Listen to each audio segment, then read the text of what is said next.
Hi, I'm Rich, And I'm Tina. and if there's one thing we've learned in over 20 years of marriage, It says some days you'll feel like killing your husband. and some days you'll feel like killing your wife. Welcome to Love, Marry, Kill.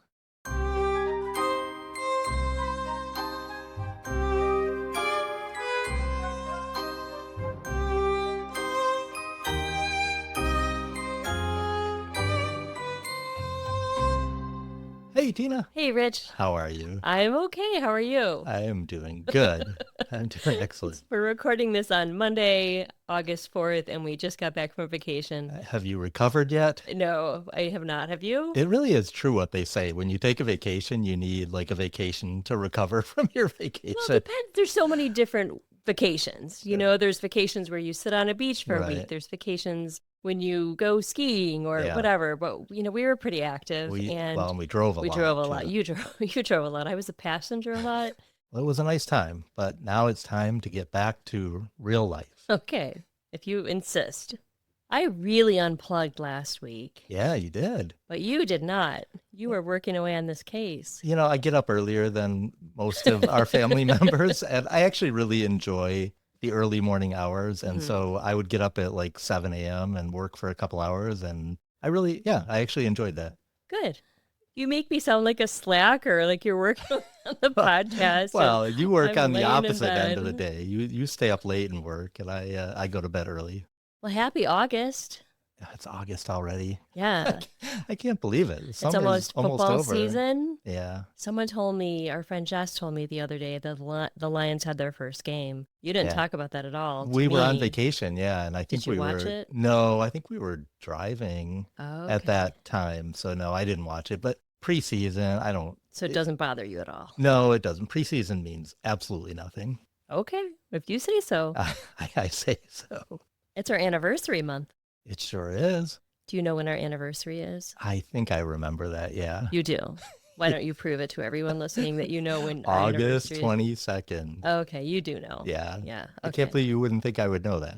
Well, a lot of men don't, or you might forget in the moment. Are you It going is. to be in town that week? It's indelibly etched into my brain. Mhm. I believe I'll be in town. Yeah. I think Yeah. I have a trip next week, and then after that, no travel for a I'm while. gonna say this. Oh, really?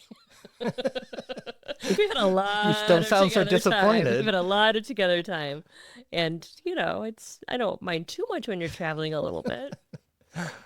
Well, we usually talk about this at the end, but I did want to mention it up front for once because I know there are some of you that probably don't listen to the very end. If you're enjoying the show and you want to support what we do, the best way to do that is by becoming a partner in crime. In other words, joining our patron program at patreon.com/lovemarrykill. Not only is it a nice way to show your support, but you also get some great benefits. For $5 a month, you can listen ad-free. You get episodes on Saturday, 2 days before anyone else gets to listen. And when we do multi-part episodes like today's, you don't have to wait a week for part 2.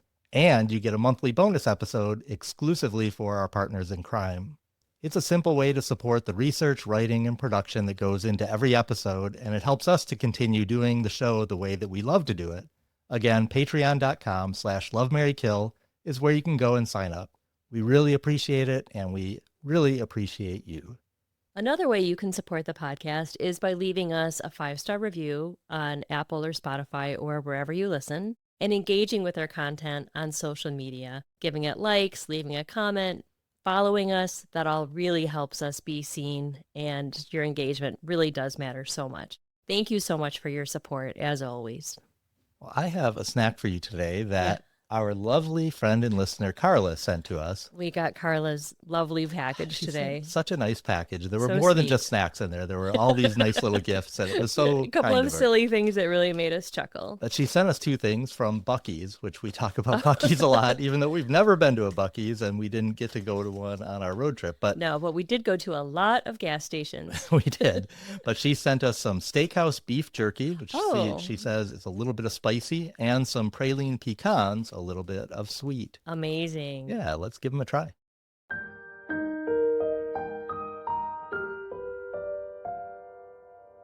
What did you think about those lovely snacks? I thought they were amazing. And Carla left us sweet little notes on everything, and just the best. We love you so much for doing that for us, Carla. That was just above and beyond. Totally. They were really good. I love the steakhouse jerky. Really good flavor. And Yeah. that praline pecans, yummy. I need to go use the new toothbrush that Carla sent me, though.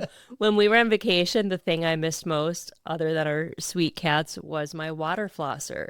Carla works in a dentist office, and she'll be happy to know that I believe that I have impeccable dental You hygiene. do have impeccable dental hygiene. But if you don't have a water flosser, I really recommend getting a water flosser. But thank you so much for the snacks, Carla, Yeah, and thank the you. rest of the things in the package. They were amazing. One thing that Carla put in the package, and a few other people have sent them too along with their packages, is a magnet, like either something that matters to them or from their state. And I would really love to start a collection of magnets. So if anyone else would like to send us a magnet, I'm horrible about asking anyone for anything. But you can send packages or, a small trinket or whatever to LMK Pod, P.O. Box 111, Dexter, Michigan 48130.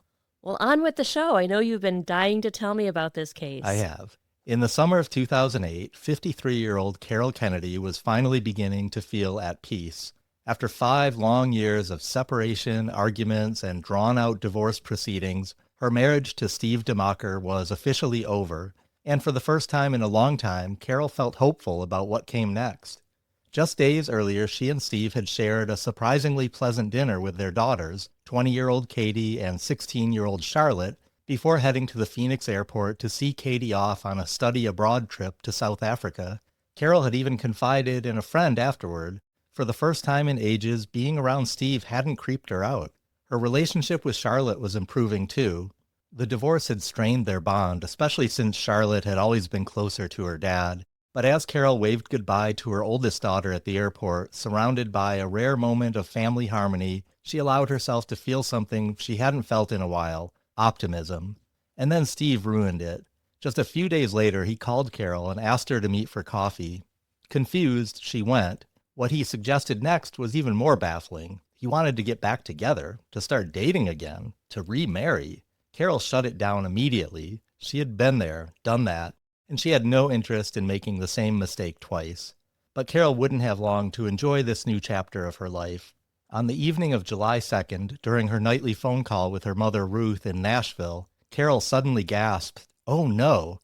Ruth would later describe the tone in her daughter's voice as startled, alarmed but not terrified, as if something or someone unsettling had just appeared. "Oh no, not again," she thought Carol might have meant. Then the line went dead.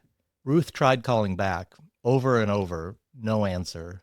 Panicked, she called Steve. No answer there either. Finally, she reached out to the Prescott, Arizona police and begged them to check on her daughter. An officer arrived about an hour later.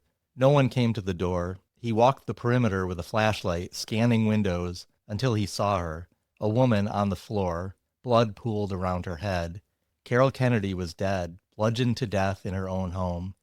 Her ex-husband, Steve DeMocker, quickly became the prime suspect. He had claimed that he had been out for a mountain bike ride that evening, not far from Carol's home, but for several key hours surrounding her murder, no one could reach him on his cell phone. From the start, police zeroed in on Steve, but did they jump to conclusions? Did they ignore other leads in their rush to build a case against the ex-husband?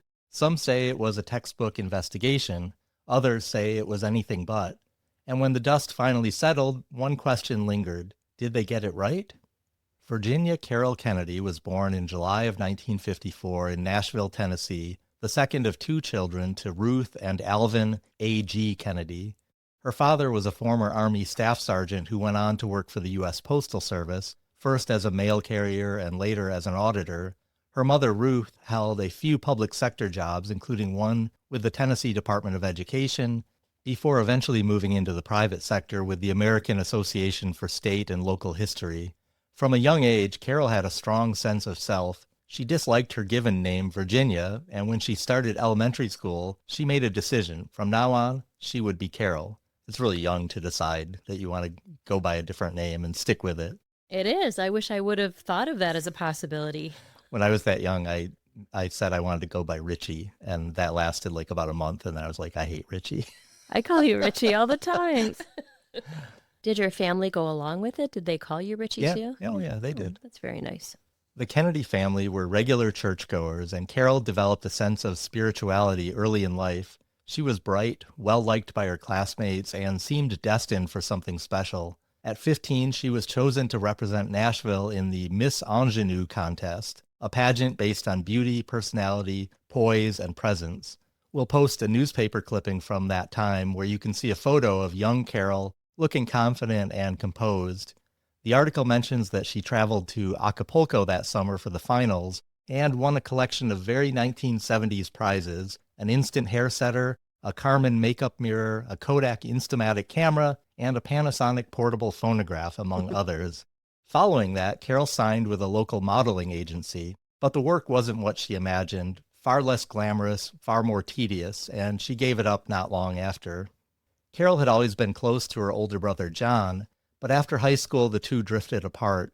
John struggled with heroin addiction and, in his words, became a, quote, worthless type of SOB for a lot of years. For nearly 2 decades they were estranged. Eventually, though, they reconnected, and despite living in different states, they remained close for the rest of Carol's life. After graduating high school in 1972, Carol enrolled at Peabody College, now part of Vanderbilt University, where she pursued a degree in education. She lived at home and finished her degree in just 3 years. She was eager to move out, start her adult life, and be independent. It wasn't long after she started college that she met Tom, a charming young man working in pharmaceutical sales after dropping out of school. The two quickly fell in love and got engaged.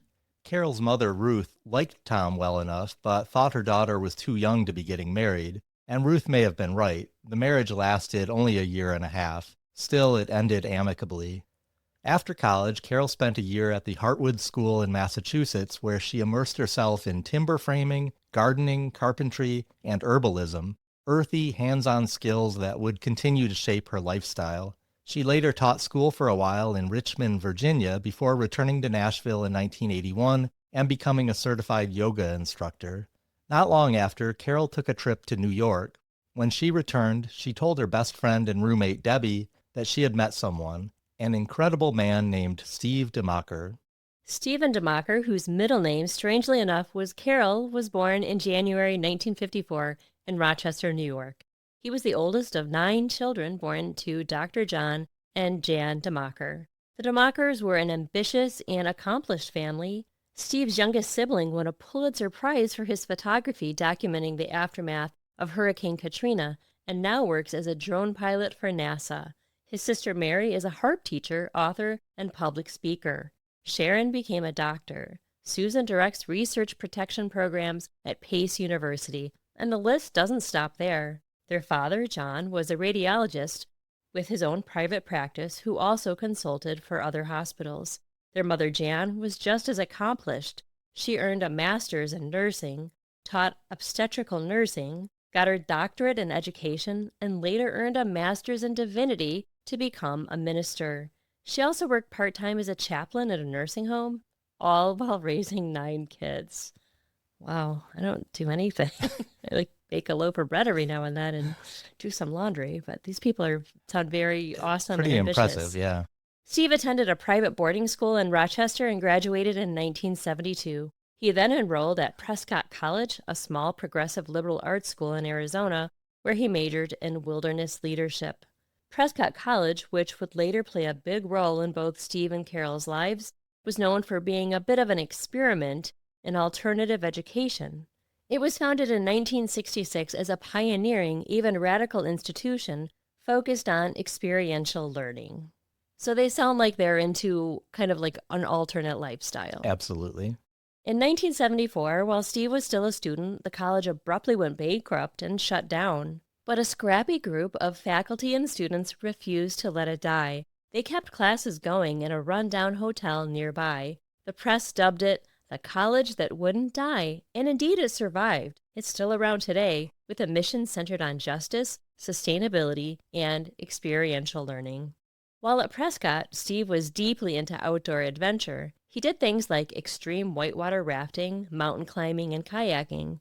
He was also deeply involved with the ladies. It was the early 70s, a time of free love and experimentation, and Steve fully embraced it. By all accounts, he dated a lot of women, had a lot of sex, but wasn't looking for anything exclusive. One summer during college, he stayed in Vermont with a girlfriend and ended up taking her younger brother on a mountain climbing trip. On that trip, he rescued a young woman who had sprained her ankle 400 feet up on a rock wall, carrying her to safety. That wasn't the only time Steve would risk his life to save someone. Several years later, during a group kayaking trip, a woman got sucked into a dangerous vortex in the rapids. She lost her paddle, then her kayak, and was quickly losing consciousness. Steve paddled into the vortex, flipped his own kayak, grabbed her limp body, and somehow managed to right his boat and steer them both to shore. Once they made it out, the woman came to. By the time Steve met Carol in the early 1980s, he was back in Rochester pursuing a PhD in education. His focus was on critical social theory, a discipline that explores how power and inequality are embedded in society with the goal of challenging injustice and promoting social change. From the start, it seemed like Steve and Carol shared not just a spark, but a purpose. They were driven by a desire to do good, to teach, to help others, to make a meaningful difference in the world. They had plenty in common: intelligence, a deep love of nature, a strong sense of spirituality, and connectedness. And so it's no surprise that during Carol's visit to New York, the two hit it off immediately. They began a long-distance relationship and even took a romantic trip to Mexico together. When Carol returned home, she told her roommate, quote, "I have found my soulmate. There is just a knowingness. I feel it and I know it. He is my person that I'm supposed to go through life with." When Steve visited Carol in Nashville, he won over her friends and family almost instantly. To them, he seemed like everything a woman could want: smart, charming, outdoorsy, ambitious, a perfect match for Carol. After a few months of long-distance dating, Carol packed up her life and moved to New York to be with him. She enrolled in grad school at the University of Rochester, where Steve was pursuing his doctorate. Soon after, they got engaged. Carol's parents, Ruth and AG, came to visit. They were much more comfortable with this relationship than her first marriage, but also a bit overwhelmed. The DeMockers were warm and welcoming, but also large in number, highly accomplished, and to Ruth and AG, who were quiet working-class folks from a small family, a little intimidating. The wedding took place on October 10th, 1982, in the backyard of Steve's parents' home in Webster, New York, overlooking Lake Ontario. It was a beautiful setting for what looked like the start of a beautiful life.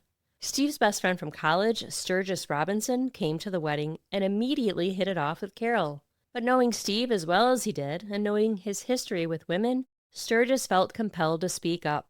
He pulled Carol aside and asked if she really knew what she was getting into. Carol just laughed and said, "Oh, don't worry.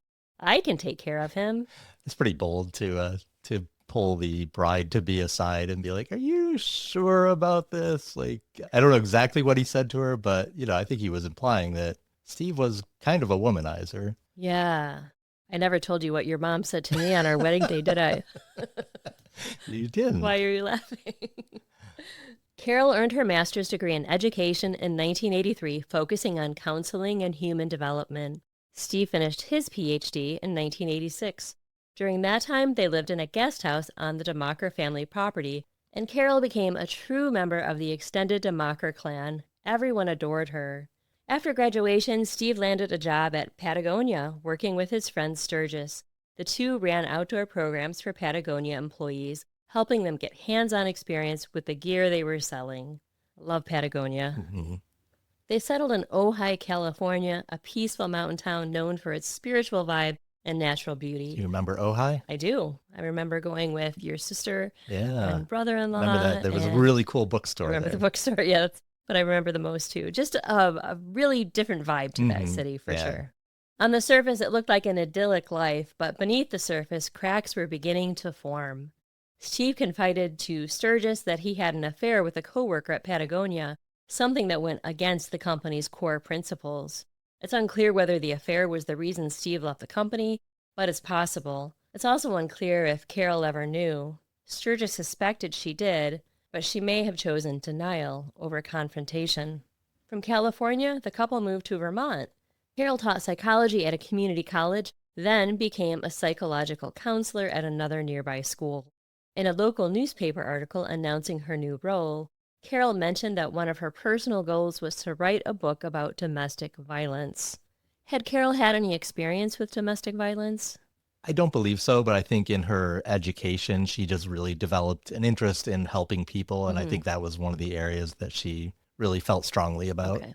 While in Vermont, Carol gave birth to their first child, a daughter, Katie, born in May 1988. Just a few months later, the family packed up once again and moved across the country to Prescott, Arizona, where Steve had accepted a faculty position at his alma mater. He was now a sociology professor at Prescott College, the same institution that once nearly died but had refused to disappear. We'll be back after a break.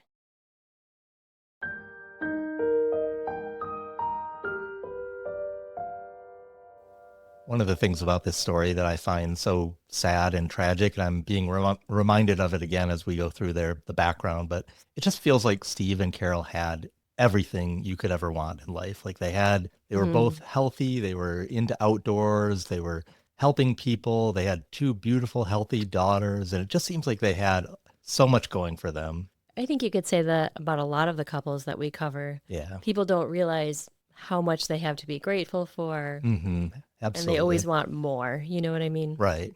After the move to Arizona, Carol also joined the faculty at Prescott College.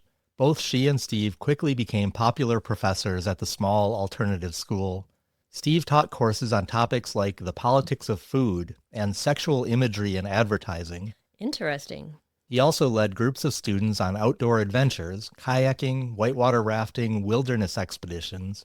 He had a magnetic personality, and his classes were always in high demand. Carol's classes were more introspective, more soulful. She taught yoga psychology, painting from the heart, and a course called Dream Work, which helped students explore the meaning behind their dreams. Wow. Her students adored her. Many described her classes as life-changing, and Carol herself as a mentor and role model. In 1990, Steve was promoted to Dean of the Resident Degree Program, reportedly the youngest dean in the country at that time. From the outside, everything seemed to be going remarkably well. They were a power couple, smart, outdoorsy, passionate about teaching and personal growth. But the cracks that had started back in California weren't going away. Steve's affair at Patagonia hadn't been a one-time mistake, and whether Carol had known about that fling or not, she soon became aware of others. In 1991, just days before giving birth to their second daughter, Charlotte, Carol discovered that Steve had been having an affair with their midwife. She was devastated. Okay, that's not all right. No, that is totally not all right. One night, she called her best friend Debbie in tears, barely able to speak through the sobs. I don't know what she did, if she still used this midwife, but I'm assuming she had to. It was only a few days before giving birth. I can't even imagine how. It's very uncomfortable. And it wouldn't be the last betrayal. Steve was known to have slept with at least two Prescott College students who had worked for the couple as nannies. Over time, Steve's behavior started raising alarms. Even at a place like Prescott, a liberal, free-spirited school, often dubbed a hippie college, lines were being crossed. During Steve's 5-year tenure as dean, his affairs became something of an open secret. Complaints began to pile up, formal allegations of sexual harassment and abuse of power. His reputation as a respected educator was giving way to something far more troubling. Steve had many flings over the years. Some were one-night stands, others were long-term affairs. Some Carol found out about, some she didn't. Years later, she would count at least 14 that she knew about. Yikes, why was she so forgiving? Well, each time the pattern was the same. Discovery, confrontation, apologies. Steve would swear that he was a changed man, that he was working on himself, that he needed help. Carol would take him back, hoping that this time would be different. So they did not have an open marriage. Oh, no, absolutely not. And did Carol have any flings of her own? There may have been a fling or two. I think by the time you get to the 10th affair, then I would think if you're going to forgive him, then there's this sense of, well, then I guess it's okay. Then I might as well do the same. Yeah, I would think so too. Carol, in her mind, so she didn't stay with Steve because she was weak. She stayed because she believed that Steve was her soulmate. So she believed he was the man that she was meant to go through life with. She had promised to love him in sickness and in health. And to her, Steve's infidelity wasn't just betrayal, it was a sickness. And she believed it was her life's work to help him heal from that. Soon after Charlotte was born, Steve and Carol bought a 1.5 acre plot of land in Williamson Valley, a rugged, scenic area just outside of Prescott. It was peaceful and secluded, surrounded by fruit and nut trees with open ranch land behind it, where people hiked and biked. The views of the surrounding mountains were breathtaking. As they designed their dream home, Steve and a few college buddies built a temporary lodging on the property, a small structure that would eventually become a guest house once the main home was finished. By 1997, their dream house was complete. It had 4 bedrooms, 4 bathrooms, vaulted ceilings, and plenty of space for the family to grow. The guest house was converted into Carol's art studio and Steve's workout room. It was everything that they'd envisioned. Life in the valley had its own kind of rhythm. Steve and Carol regularly took Katie and Charlotte hiking and camping, passing down their shared love of the outdoors. On the surface, things looked serene, stable, fulfilled. But big changes were coming. In 1995, after 7 years at Prescott College, Steve made a dramatic career shift. He and his best friend Sturgis enrolled in a stockbroker training program at A.G. Edwards, leaving behind academia for the world of high finance. Do you think him leaving academia behind had anything to do with wanting to have more affairs, more freedom, where, as a dean of a university, it's frowned upon to have affairs, especially with students? I'm not sure if it had anything to do with that. I think came from a desire I think he became more materialistic. And I don't know if the change in careers caused him to become more materialistic or if he wanted more things. Like Material if he just goods. wanted, it seems like he wanted to be kind of a different person. Interesting.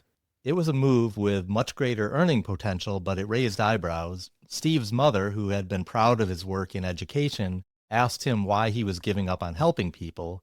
Steve told her, "I'm still helping people. I'm helping them invest wisely so they can retire 5 to 10 years earlier than they would have otherwise."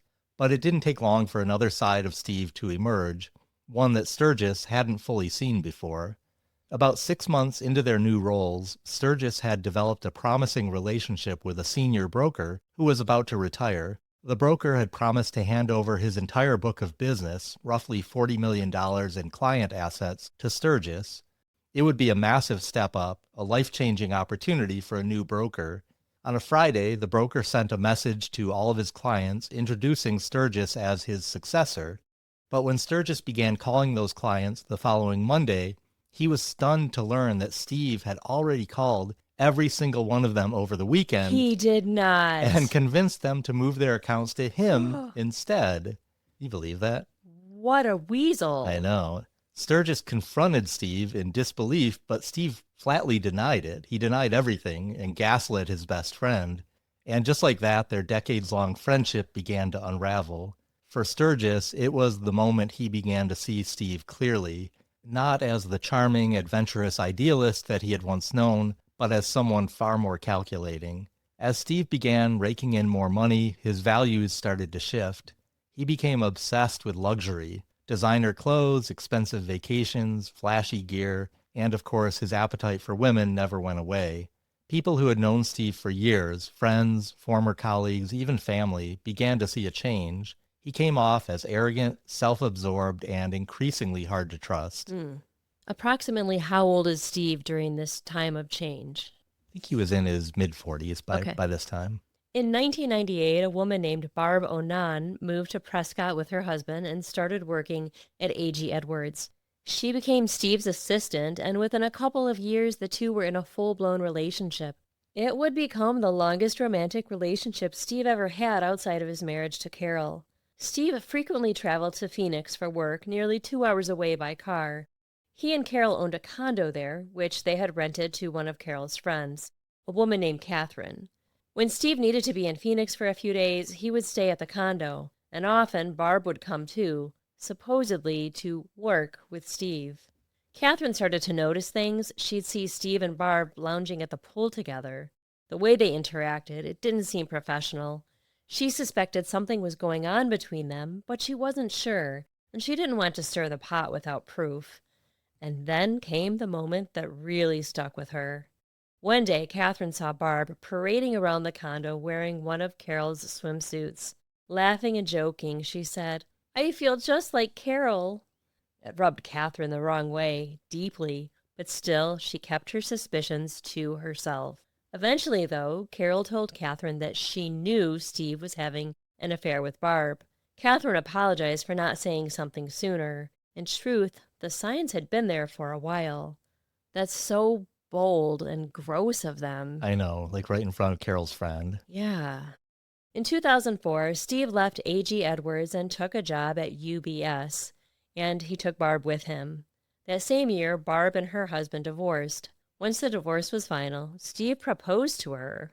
Barb was shocked. She knew that Steve was still married to Carol. She declined. Why would he propose?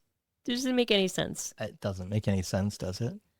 At some point, Steve, in a moment that says so much about who he was becoming, made a list, a literal list, comparing Carol and Barb, pros and cons, side by side. And at the bottom of the page, he wrote, Barb wins, game, set, match, tournament. I'll be right back. I need to go throw up. By 2007, Steve's income at UBS had soared, and he was earning over $1 million a year, with Barb, still his assistant, taking home 30% of that. While Steve and Carol's marriage was rocky, sometimes painfully so, there was one thing that they both held sacred: their daughters. No one ever doubted how much they loved and adored them. Katie and Charlotte were smart, strong-willed, and spirited, much like their parents. Carol made their education a priority. She enrolled them in schools that followed the Waldorf method, a teaching philosophy that emphasizes holistic development, intellectual, emotional, physical, and spiritual, through creativity, imagination, and hands-on learning. I don't know much about the Waldorf method, but I think it's pretty amazing, right? But very expensive. Oh, really? I think so, yeah. For a few years, Carol even homeschooled Katie. Katie was whip smart, but easily bored and prone to challenging authority, and teaching her wasn't easy. Eventually, Carol realized she couldn't be both Katie's mother and her teacher, so she found a private prep boarding school where Katie could thrive, and she did. She graduated as class salutatorian and went on to attend Occidental College in Los Angeles, with her sights set on law school. Through it all, Carol was still trying to save her marriage. She convinced Steve to go to counseling and pushed him to seek treatment for sex addiction. But each time he found a way to avoid doing the real work, dismissing the therapy, downplaying the problem, making excuses. Then came a story that revealed a darker side of Steve, something that deeply unsettled those who heard it. It involved a cat. A neighborhood cat had been coming around the DeMocker home, picking fights with their own cat and getting into their things. Steve was fed up, so one day he lured the cat into the guest house and locked it inside. Then, according to his own telling, he chased the animal around with an object. Accounts vary as to whether it was a shovel, a kayak paddle, or a baseball bat, but he beat the cat to death. He told the story to Catherine, Carol's friend and former tenant, laughing as if it were some hilarious anecdote. Catherine was horrified. She asked if Carol knew. Steve said no, he hadn't told her. And Catherine knew, without question, that Carol would have been just as disturbed, if not more so. Wow, that's horrible. It's really disturbing, isn't it? I give myself one horrible an episode, if you're counting. In 2003, Steve told Carol he wanted to buy a condo on a golf course in Prescott and move out. Not to end the marriage, he said, but simply to get some sleep. What? As a stockbroker in the Mountain West, Steve had to be up before dawn, around 4 a.m. usually, to catch the markets open in New York. With the girls in the house and the dogs barking, he claimed it was impossible to get the rest that he needed. He said he would still be around, just not sleeping there. Surprisingly, Carol agreed. She understood the sleep issue, and part of her thought it might be good for Steve to have his own space, especially for his more obsessive tendencies, like constantly organizing drawers or making sure every can in the pantry faced the exact same way. I would just like to state that I think that is completely normal behavior. I thought you might have something to say about that. But it didn't take long for Carol to realize that something else was going on. After Steve moved into the condo, she discovered he was still seeing Barb Onan, and it became clear that this new arrangement had less to do with getting better sleep and more to do with carving out private space for his many affairs. So was he having affairs on top of his affair? Uh-huh. That was the moment Carol finally admitted to herself that she wasn't going to fix Steve, that no amount of love, counseling, or second chances would change who he was. It was time to start taking care of herself. But even with that realization, it would be 3 more years before either of them filed for divorce. They remained stuck in limbo, some days trying to patch things up, other days living entirely separate lives. While Steve and Carol's marriage was falling apart, so was his relationship with Barb. What began as a business breakup turned personal. Barb had worked as Steve's assistant for years, but she was also a licensed broker, and she wanted to strike out on her own. She believed that she was entitled to 50% of Steve's book of business. After all, she had helped to build it. But Steve disagreed. He insisted that their long-standing arrangement, where she received 30% of his gross earnings, was more than fair. Negotiations dragged on for months, turning bitter. Eventually, Barb agreed to walk away with 30%. It was during these tense negotiations that Barb saw something she hadn't seen in all her years with Steve: his temper. Steve was known for being calm, controlled, always in command. But Barb described 2 incidents that frightened her. In one, Steve got inches from her face, speaking aggressively. In another, he slammed his fists on his desk in a sudden outburst of rage. He never hit her, never raised a hand, but in those moments, she said she feared that he could. Despite the emotional and professional fallout, Steve and Barb's relationship never fully ended. Even after Carol's death, they occasionally rekindled their affair. Their business separation was scheduled to be finalized in July 2008, but that too would be delayed by Carol's death. As if juggling a wife and a longtime mistress weren't enough, Steve was also actively using online dating services. He signed up for Great Expectations, an upscale matchmaking service, as well as adultfriendfinder.com, which was more geared toward casual hookups. Well, you know an awful lot about these dating websites. It's making me a little uncomfortable, sir. I am just a good researcher. Hmm. He was casting a wide net and leading multiple lives. One woman he dated off and on for about 2 years was a novelist. During their time together, Steve claimed that he was working on a book of his own. He said it was about a hitman, a man who hadn't set out to be a killer, but who discovered that he was exceptionally good at making people's deaths look like accidents. She encouraged him to pursue the idea and even offered to give feedback, but Steve never sent her a single page, not even an outline. After Carol's death, investigators searched his computers and found no trace of this supposed manuscript. Whether it was a real writing project, a disturbing fantasy, or laying the groundwork for an eventual cover story, no one knows. In November 2007, Steve started seeing yet another woman, Renee Girard. Renee was a massage therapist, 5 years younger than Steve, and yes, he was still seeing Barb at that point, and still married to Carol, and likely involved with others as well. But Renee would prove to be more than just another fling. Over the next few years, their relationship would become very important to Steve. As her relationship with Steve continued to deteriorate, Carol began to rediscover herself through art. She had always dabbled, sketching, painting, making prints, but had never fully embraced the identity of artist. That began to change in the early 2000s after she stepped away from teaching at Prescott College. With more time and emotional energy, she threw herself into her creative work. By 2004, as she approached her 50th birthday, Carol had created enough pieces to mount a gallery show in Prescott. Despite their rocky separation, Steve came to the opening, praised her work enthusiastically, and even bought several pieces to show his support. Carol was thrilled. Not long after, she started working part-time at a local gallery called Van Gogh's Ear. It's a great name for a gallery. Yeah. She sold other artists' work and also displayed her own. She was great with customers and even better at connecting people with pieces that moved them. But Steve couldn't stay away. He'd often show up unannounced, and their arguments spilled into the gallery. The tension became too much. In 2007, with genuine regret, the gallery owners let Carol go. Her personal life, they said, had become too much of a distraction. Wow. Still, Carol didn't stop creating. In fact, her work deepened. Friends noticed that as her life with Steve grew more painful, her art reflected that shift. Her color palette darkened. Her subjects grew more introspective, moody, shadowed. We'll post some pictures of Carol's art on our social media. We'll be back after a break.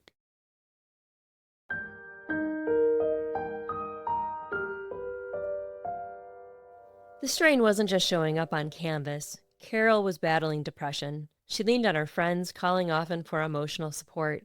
At one point, her longtime friend Debbie worried Carol might be suicidal. When she asked her directly, Carol said no, absolutely not. She would never do that because of her girls. It was a heartbreaking process for a woman who had believed so deeply in her marriage, so thoroughly convinced that Steve was her soulmate, the man she was destined to help heal.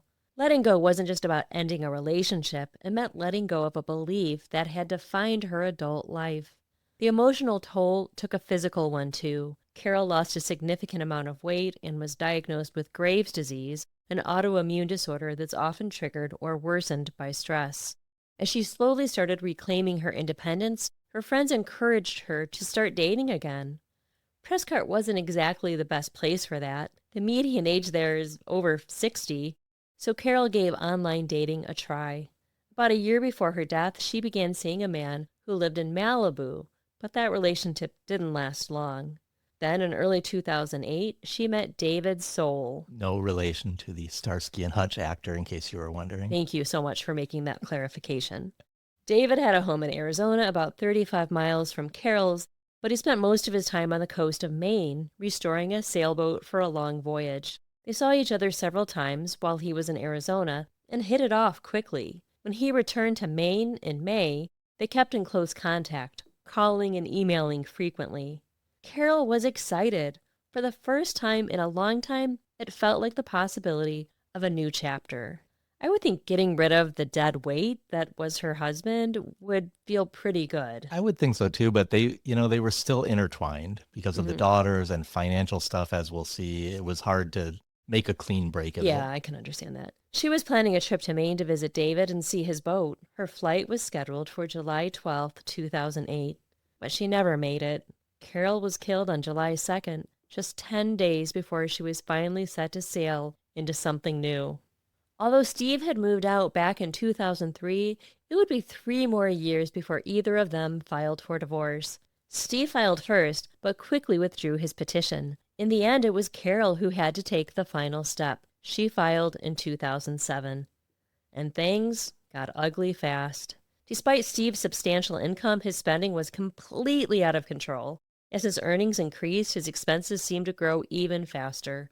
In 2007, Carol began tracking his financial activity and was stunned by what she found.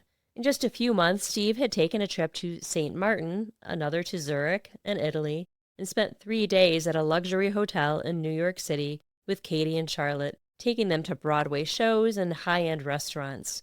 He paid for a massive family reunion in the Adirondacks at a 17,000 square foot vacation rental with 14 bedrooms.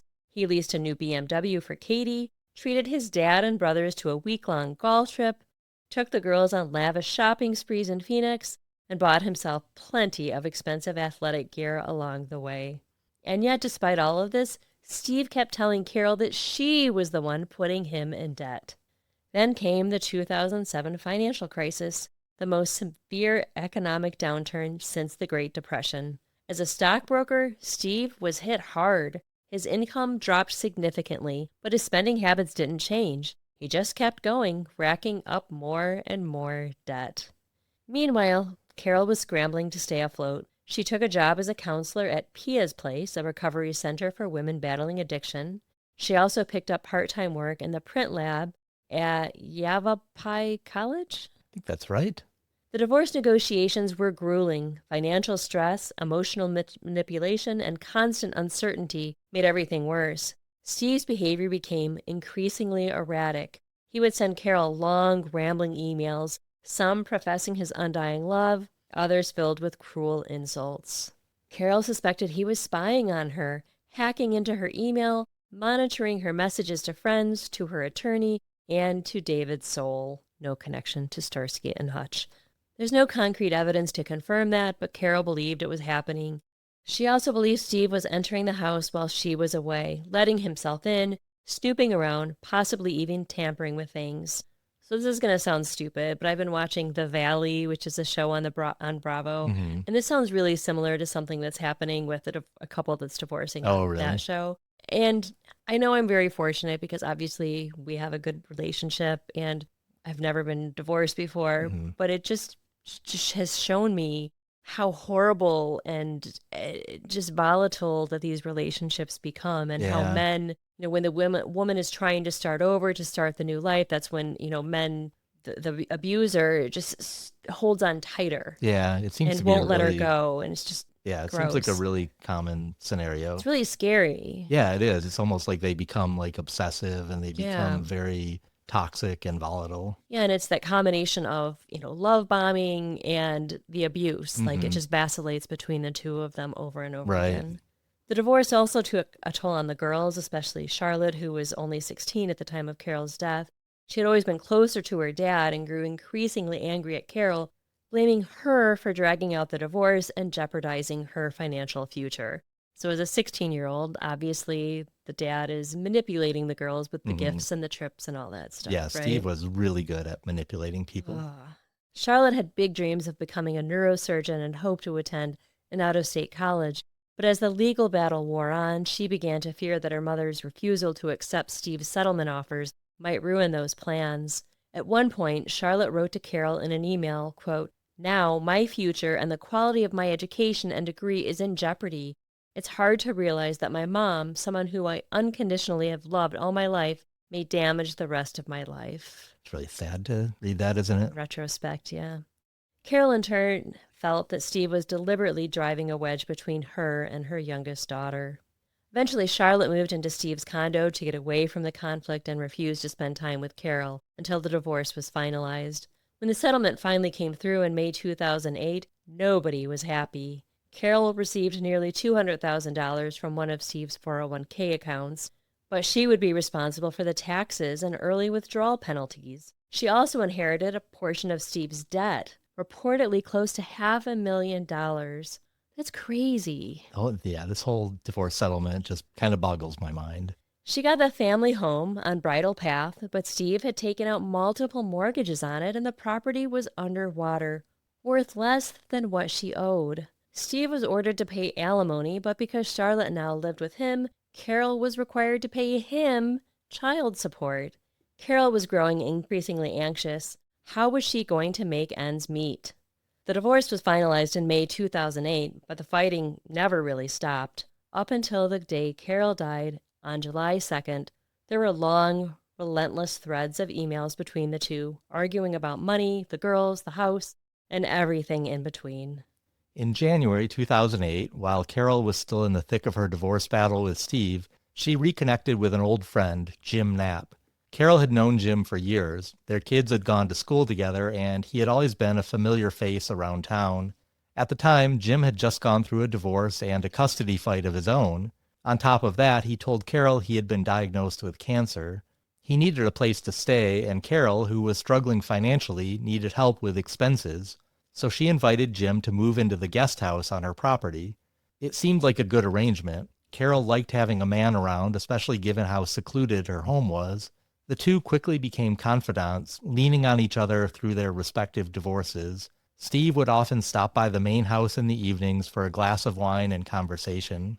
But Jim Knapp wasn't your typical house guest. He was a bit of an odd duck, a free-spirited surfer dude from Hawaii, full of lofty business ideas, uncertain medical issues, and a questionable track record with women.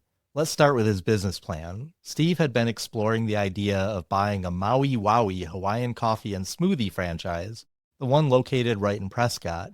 He had even negotiated a price with the current owner, but Jim had a mountain of debt, mostly from medical bills, and seemed to be hoping that Carol would help fund the purchase.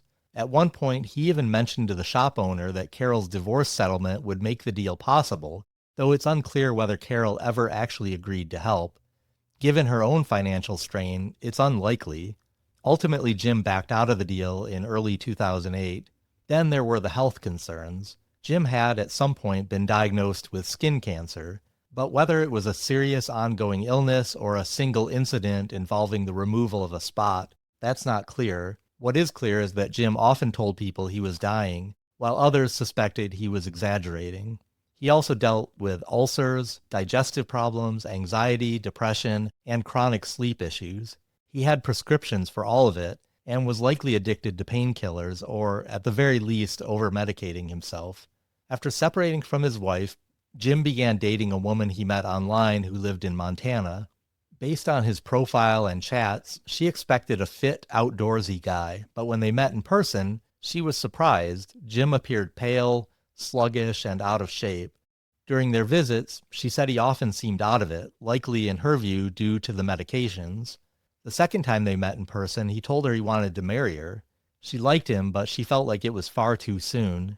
Their next meeting was a trip to Hawaii. Again, Jim seemed detached. At times, he would disappear for hours with no explanation. She grew increasingly concerned about his drug use. When she returned to Montana, she called Jim's brother and learned that Jim had been to rehab in the past. She broke things off, and Jim did not take it well.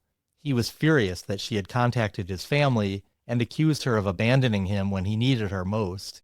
The emails that followed were angry, sometimes veiled with threats.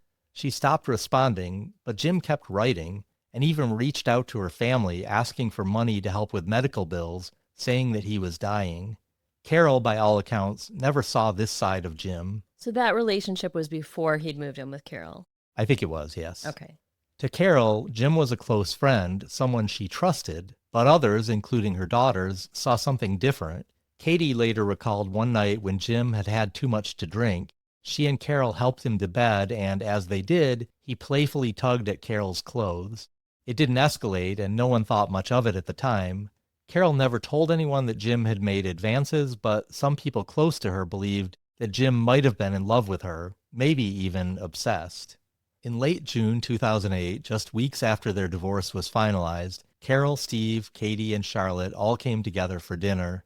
It was a farewell gathering. Katie was leaving for a study abroad program, first to Europe, then on to South Africa. She had enrolled in courses on political economics and apartheid history at the University of Cape Town, and she planned to volunteer at a child soldier rehabilitation center in Uganda. Everyone in the family was proud of her, excited and supportive. After dinner, they all went together to the Phoenix airport to see Katie off, and for a moment, just a moment, it felt like a family again. Everyone was kind, polite. Carol, Steve, and Charlotte stood together, arms wrapped around one another, waving as Katie disappeared through airport security. Later, Carol told her friend Catherine that it was the first time in a long while that she'd felt actually comfortable around Steve, like maybe, just maybe, things had turned a corner. But then Steve ruined it. He asked her to meet for coffee and pleaded with her to take him back. Carol was stunned. After everything, after all the therapy, the betrayals, the years of trying to let him go and finally choosing herself, she didn't say yes. She didn't entertain the idea. But she walked away feeling confused and shaken. That brings us to Wednesday, July 2nd, 2008. It started as a completely normal day. Carol went to work at Pia's place, the recovery center where she worked as a counselor. Around 2:30 in the afternoon, she and Steve exchanged a few text messages about Katie's BMW. Katie had left the car in Carol's garage before leaving for South Africa, and Steve said he needed to pick it up. He asked when he could come by to get the keys. Carol told him he could stop by that evening. She left work around 4:30, called her friend Catherine on the way home, and ran a couple of errands. She picked up some special food for her 2 dogs at the animal hospital. Her Boston Terrier Ike was still recovering from a wild boar attack, and her Bichon Frise Daisy had been vomiting. A wild boar attack, that's something we don't need to worry about here in Michigan. Well, we have coyotes, though. Yeah, that's true. Next, Carol stopped at Safeway to grab a few groceries. When she got home, she checked her email and had a quick call with her accountant about lingering details from the divorce. Then at 6:30 p.m., she sent Steve an email challenging a claim that he had made that Carol supposedly owed him $8,300. Steve, meanwhile, was $6,000 overdue in alimony payments. He had essentially said, once you pay me what you owe, then I'll pay what I owe you. Carol replied, clearly frustrated, quote, "Your assertion and information here is inaccurate and incorrect." Even though the divorce had been finalized 2 months earlier, their financial disputes were not over. After sending the email, Carol changed into her running clothes and headed out for her usual 3-mile run on the trails behind her house. Early on, she ran into 2 neighbors on horseback and stopped to chat briefly before continuing on her route. When she returned, she noticed that Steve still hadn't responded to her text about the BMW. At 7:06 p.m., she messaged him again, quote, "You never replied to let me know if you were coming to get it." It was unusual. Steve almost always had his phone with him and typically responded quickly. At 7:12 p.m., she texted Charlotte to ask about her day and her new job. Their relationship had been improving since the divorce was finalized, and Carol was making an effort to reconnect, even through small, everyday messages. They exchanged a few texts, including one about a storm that had come through the day before. Their conversation ended with 3 simple but powerful words: "I love you." At 7:25, Carol texted Steve again, this time about shipping details for Katie's belongings. They had planned to ship some items overseas to lighten her travel load. Again, she got no response. At 7:36, Carol used her cordless landline to call her mother Ruth in Nashville. They spoke almost every night. Carol worried about her mom living alone after her father's death, and Ruth, in turn, worried about her daughter, especially with Carol living by herself in such a remote area. Carol had a habit of not locking her doors, something that always made Ruth nervous. They spoke for about 25 minutes. Carol tried not to burden her mom too much with her ongoing stress, but on that call she vented. She mentioned Steve's missed alimony payments, her concerns about money, and her mounting anxiety about how she was going to stay afloat. Ruth later said that Carol sounded genuinely worried. Then at 7:59 p.m., as they were wrapping up the call, Ruth heard her daughter exclaim, "Oh no!" And then silence. No click, no crashing sound, no dial tone, just silence.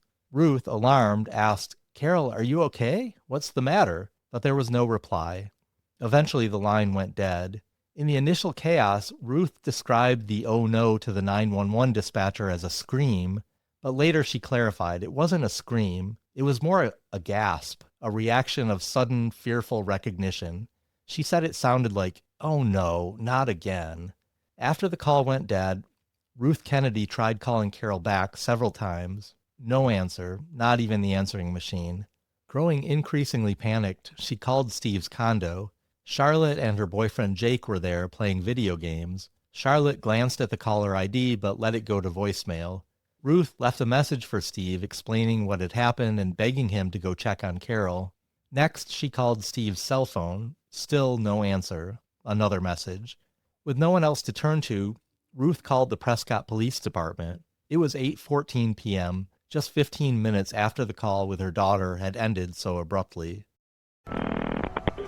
Sheriff's Office, Maria, how can I help you? Yes, my name is Ruth Kennedy, and I'm calling from Nashville, Tennessee. I was on the phone with my daughter, and she screamed and said, "Oh no," and the phone's gone dead. Is there anything you can do? Can you go check? I'm just at my wit's end. Now, did you call her, or did she call you and this occurred? She called me tonight, and she calls me every night because I'm 83, and she worries about me. And so we were just having our conversation, and then all of a sudden she just screamed and said, "Oh no," and then I haven't been able to get her to answer the phone back. So I'm afraid something bad's happened. Okay, Ruth. And who does your daughter live with? She's recently divorced. She's alone. Ruth sounds just like such a sweet lady. She looked such a cutie pie. Police said they would send someone out for a welfare check and call her back. Deputy Matthew Tainter was out on patrol when he got the call. He made a traffic stop first, then headed toward the house on Bridle Path. He arrived at 8:52 p.m., nearly an hour after Ruth had heard her daughter say, "Oh no," followed by silence. The house was dark, no lights on, no response at the front door. Tainter shined his flashlight through the windows. Everything looked quiet. He walked around to the back and spotted a separate structure that he assumed was a garage. The door was unlocked. Gun drawn, he stepped inside, but quickly realized it wasn't a garage. It was someone's home, the guest house. No one was inside. Back at the main house, he tried the patio doors. They were unlocked, but Tainter didn't want to enter alone, unsure if anyone was inside. So he continued circling the house, shining his flashlight through each window. And that's when he saw her. In the last room he checked, he found Carol. She was lying face down on the floor of the back bedroom, a pool of blood beneath her head. Not knowing if the killer might still be inside, Tainter backed away and returned to his patrol car to call for backup. At 9:10 p.m., As additional officers arrived, a white Ford Ranger pulled up on the scene. The driver introduced himself as Jim Knapp. He explained that he lived in the guest house and asked what was going on. Rather than telling him what they'd found, officers started asking questions. Had Carol been home when he left that day? No, he said. She had already gone to work. What was his relationship to her? Best friends, he said. Jim said that he had been at the house until about 1 or 2 p.m., then went to his ex-wife's house. She took their older son to hockey practice while Jim watched a movie with their younger son, Alex. His ex-wife returned home around 8:30 or 8:45, and that's when he headed home. He stopped at Safeway on the way back. The last time he saw Carol, he said, was the night before. She had come out to the guest house to say goodnight around 8 or 9. That morning, she had left him a note on his truck window, quote, "Thinking of you all day." She often left small supportive messages like that. Still unaware of what had happened, Jim volunteered an opinion. Carol's ex-husband, Steve, he said, was a sneaky, manipulative man, and if something had happened to Carol, he's the one they should be looking at. Police looked Jim over and inspected his truck. No injuries or visible blood, no signs of a struggle. Inside the house, officers swept through each room. No one else was there. Then they turned their attention to the crime scene. Carol's body was found in the back bedroom. Blood was spattered throughout the room, mostly around her head and on the leg of a nearby desk. A bookcase had toppled over and lay next to her body. A cordless phone was on the floor a few feet away. Near the doorway, there was a ladder. At first glance, it might have looked like an accident. Had Carol fallen off the ladder and hit her head on the desk? But something didn't add up. The ladder was facing the wrong way. Its rungs were on the opposite side from where Carol lay. The blood spatter didn't align with the fall, and the ladder, along with the bookcase, had clearly been moved after the fact. And the injury to Carol's head? It was far too severe to have come from a simple fall.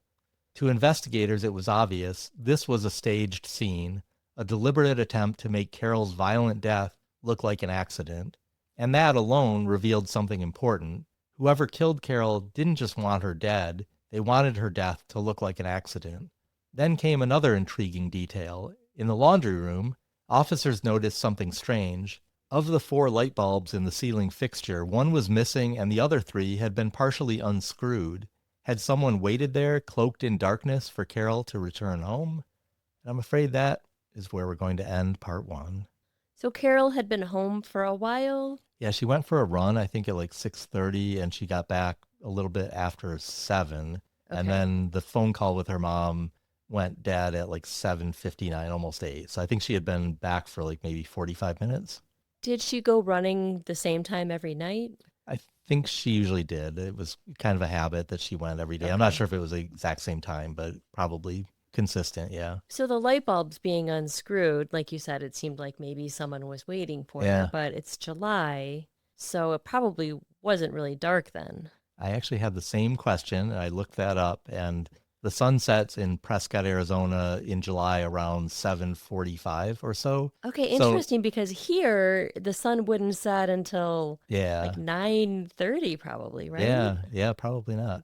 So I think it may have been getting dark around the time she came back from her run. What's your impression of Steve at this point in the story? I mean, it started out, like these cool people who, really liked education and were outdoorsy. And, he worked for Patagonia and he seemed like a really cool guy. But yeah, something, I guess, around his 40th birthday, he was feeling a midlife crisis coming upon him. Yeah, maybe. I kind of wonder, like, did his change of career, what was the cause and what was the effect? Did he change careers because he had changed himself and wanted a different lifestyle, or did he change careers and then start making a lot of money, and then did that cause him to change? I don't know. That's a fair question for sure. We talk about narcissism almost every case, but he does seem like a narcissist. Yeah, totally. And maybe he fought his narcissistic tendencies more, and then he just kind of gave into them. Yeah, that could be. I mean, I think maybe he was the oldest of 9 kids, and his family were obviously very intelligent, very goal-oriented. So he probably really wanted to set an example for his family, and then maybe at some point he just decided this is who I really Well, want maybe to he be. didn't. It wasn't that he wanted to set an example, but he felt competitive as the oldest and felt like he had something to prove. Being the dean of a university is a pretty great job too, though. Yeah, I would think so. I was a little confused about their financial situation and the divorce settlement. Like you said, like at one point he was like, "You owe me $8,000," and she's like, "Well, you owe me $6,000." So, Yeah. It's just so, these divorces, especially in these situations where there's a lot of money at stake, where he was making almost $1 million a year at some point. They just get so complicated, and there's so many ins and outs. so many of it. accounts and investments. Yeah, and I but then think the debts too. It seems really unfair. I don't know how you break that up, I but know. if you are getting divorced and you have a fair amount of debt, like who is responsible for Yeah. that debt? It seems unfair when it seems like he was the spender in Right. the relationship and that she would be saddled with any of that debt. but Yeah, she it didn't. seems really unfair. I think she just got tired of trying to, like, all the negotiating. He probably had someone more professional in his corner in terms of lawyers and things like that, and she probably, just gave in at some point, and it didn't seem like a fair settlement from what I've read. But again, it's so complicated, it's hard to say exactly. Did Carol have any assets? I don't know exactly what. I mean, she had the house, but again, the house was underwater. mortgaged, yeah. So I think she was in real trouble financially. She had, like, obviously the account that she got that was his 401k, which was like $200,000, and she had to pay taxes on that. But at the end of it, she probably still had, a significant chunk of money in that account, but it certainly wasn't enough to, keep her going. Yeah. What do you think of Carol's saying "oh no" to her mom? I'm kind of intrigued by that, what that could have meant, and the way, like I said, Ruth described it. At first she said she screamed, but then later she said no, it was more like "oh no, not again." Yeah. I think It's Ruth hard. was implying that, like, "oh no, not again," because Steve had been coming over, and maybe Ruth felt like, oh, Steve had come in again, and Carol was like, "oh no." So it's interesting that there wasn't a name used, right? Like she didn't say, "Oh no, Steve," or be like, "Oh, Steve's here again, Mom," or Right. something like that. It was just an "oh no." Yeah. And there was no sound. Yep. So it is hard to know what that could possibly mean. Yeah, I really Do you think wonder that the about that. line was cut, or the fact that you didn't hear a noise? Yeah. That is weird, other than the "oh no" and then it was cut. That kind of Like, baffles me. could he have just someone have unplugged the phone? I mean, I never read anything about that the crime scene, that the phone was unplugged or anything, so I don't really know, but I don't So think if so. you're on, remember she was on a cordless phone, Right? so the phone could have just, no, I guess a cordless, like, I don't really remember how cordless phone works. They could have hung up the phone at the receiver potentially, but I don't think that's how they work. no, maybe you're But right. could you have just unplugged the phone? Yeah. And that probably would have ended the call. Or just, the little thingy that went into the wall. If you could have just taken that out of the wall, it would have ended the call. Yeah, but then I would think that Ruth would have heard like a dial tone or something. It sounds like she just heard silence for at least some period of time. It's really before- odd that she heard silence. Yeah. Yeah. Yeah, that's kind of one of the baffling things about this, I think. Well, be sure to come back for part 2, because I promise you this case just gets more and more interesting as we go. And remember, join us on patreon.com/lovemarrykill if you'd like to listen to part 2 right now.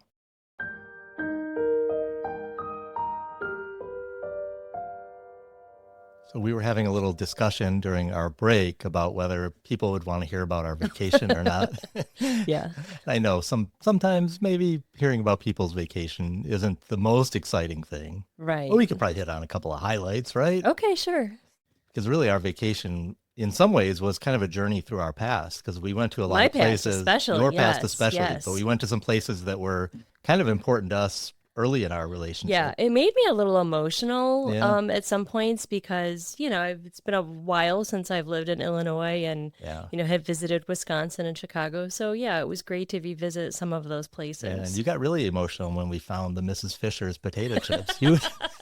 You wept with joy. It was really touching. Well, that's actually not true. I was very happy to see them. We've talked about this at least once before, that Mrs. Fisher's is a potato chip factory in Rockford, Illinois. It's a kind of a unique chip. And growing up, it was like my family, like my dad and mom, like I don't think as kids really allowed to have them. Uh-huh. They hid them from us, that kind of thing. So that's probably one of the reasons why I love Yeah, them. But the recipe had changed when a few years ago They took out all the trans fats. took out the good stuff. So I hadn't had them since they took out Yeah. the trans fats, and I wasn't sure if they would hold up. But they're still really good. I enjoyed them, and it was sweet to me. I don't know. The whole family seemed to enjoy them. Yeah. We went to one gas station when we were in the Rockford area, and they didn't have them. I was like, oh no. I didn't want to make you guys go to 16 different locations, but I was willing to do it if I had to. Sure. But we found some at the second store and bought the Yeah, you bought their brought supply home out. quite Well, they a have few. more flavors than they used to. They have Yeah. barbecue and salt and vinegar, and they had these dark chips that were really good. Okay, I'm probably talking about this too much, and I can tell my voice is really excited, but yeah, it was really fun to go back to some of those places. Yeah. I think going to the House on the Rock was really fun, and I'm glad our kids, I think, both enjoyed it as well. So They did. if you're not familiar with the House on the Rock, it's in Wisconsin. It's a madman's house. It's a madman's dream or nightmare or something. Like this guy, Alex Jordan, he built it, and he just kept he kept adding to it, and he kept buying collections of crazy stuff. Music boxes, these huge, music boxes. Mhm. I'm not sure if he invented what's the word? Built them. He built the music boxes, or if he had Yeah, someone because else. it's all these big, they're automatic music machines, where it could be a whole orchestra in a room, Yeah. and you put in a little token, and it starts playing like a symphony, and it's just crazy. Well, and some of the machines are Rube Goldberg kind Mhm. of Yeah. machines. The thing that I don't know if I realized is that it's really close to Frank Lloyd Wright's Taliesin. Right. And we didn't have time to I tour know. Taliesin, but I really would like to see Taliesin. But they're two very different, people, Styles. but Yeah. really intense men. I don't think they were friends. Yeah, and he had this crazy carousel that was just wild. The whole Mhm. thing just felt like like you said, a crazy man's Yeah. dream. Well, we went to Chicago, and then we spent a lot of time in Wisconsin. Yeah. We went to the Wisconsin Dells, which is an interesting place. Well, it's very touristy, but also very beautiful. Right. And I think that a lot of people go there, for the water parks and stuff. And we actually didn't go to a water park. We stayed in this really cool treehouse type thing that I thought was really cool. But we took a boat ride, and we saw Witch's Witch's Gulch. We took the Upper Dells tour. There's a Lower Dells tour, and there's Mhm. these duck boats that go around. But we took the Upper Dells tour because I had seen pictures of Witch's Gulch. Yeah. I'd never visited there before. It was It was stunning. one of the most amazing natural things I've ever seen. Yeah, it was just really, really blew me amazing. away. Just these kind of crazy rock walls and Mossy walls chimneys and- and stuff that just Loved really it. incredible. Yeah. Yeah. And then we ended up in Door County, Mhm. which is very similar to Michigan's Right. Upper Michigan. Lot- It's like the Traverse City area that we visit a lot. Yeah, lots of cherries and touristy towns, but Yeah. but cool towns, artsy and Yeah, we had interesting we shops. had a really good and- time. It was some really great family time. Yeah, we went to a nice outdoor play in Door County, which Yeah. was really cool, and everyone enjoyed it. So Yeah, that was really fun. We did a lot of cool things. yeah, it was really nice. A lot of driving, 1,300 miles of driving. That was a lot of the drive home was a little rough, but I mean, I know we're all adults now, but everyone did great. There Everyone were did. no meltdowns. The ride home, I was like, oh my God, someone's gonna melt down. And our listeners will be happy to know that Rich did not play Jethro Tull's greatest hits the whole way there and back. But I did tune out a little. I tend to tune out when you're Yeah. playing music, but it was kind of fun because Well, I was playing on Spotify, and my everyone would- playlist, and Mhm. the kids would add their songs to the jam, and so every once in a while, their songs would come on, and it was nice. yeah, I read a couple of good books over break. Hmm. One is called Broken Country, and Mm-hmm. the other, actually, I did not read 2 books. I read 1.5. I'm only halfway through the other one.